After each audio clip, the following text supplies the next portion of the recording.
പെരിന്തൽമണ്ണ തിരൂർക്കാട് ഗെയിൽ പദ്ധതിയുടെ gas pipe സ്ഥാപിക്കുന്നതിന് കുഴിയെടുത്തപ്പോൾ ജല അതോറിറ്റിയുടെ പൈപ്പ് തകർന്ന് വൻതോതിൽ ജലം പാഴായി. ജല അതോറിറ്റിയുടെ പ്രധാന പൈപ്പ് പൊട്ടിയതിനെ തുടർന്ന് വെള്ളം റോഡിലൂടെ കുത്തി ഒലിച്ചു. തിരൂർക്കാട് ഭാരത് പെട്രോളിയം പമ്പിന് മുന്നിലാണ് ജല അതോറിറ്റിയുടെ പൈപ്പ് തകർന്ന് ജലം വൻതോതിൽ പാഴായിപ്പോയത്.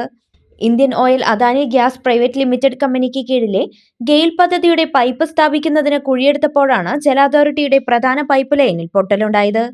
ഇന്ത്യൻ ഓയിൽ കോർപ്പറേഷന്റെ പെട്രോൾ ബങ്കിലേക്ക് CNG കണക്ഷൻ നൽകുന്നതിനുള്ള വിതരണ പൈപ്പ് സ്ഥാപിക്കുന്നതിന് കുഴിയെടുത്തപ്പോഴാണ് ജല അതോറിറ്റിയുടെ പൈപ്പ് പൊട്ടിയത്. തിങ്കളാഴ്ച രാവിലെ 9:30 മണിയോടെയാണ് വെള്ളം ഒഴുകാൻ തുടങ്ങിയത്. റോഡിലൂടെ വെള്ളം മണിക്കൂറുകളോളം കുത്തിയൊലിച്ചു. കമ്പനി അധികൃതർ ബന്ധപ്പെട്ടവരെ അറിയിച്ചതിനെ തുടർന്ന് ജലവിതരണം നിർത്തിവെക്കുകയായിരുന്നു. പൈപ്പിന്റെ തകർന്ന ഭാഗം നേരെയാക്കാൻ കാര്യമായ അറ്റകുറ്റപ്പണി വേണ്ടിവരും.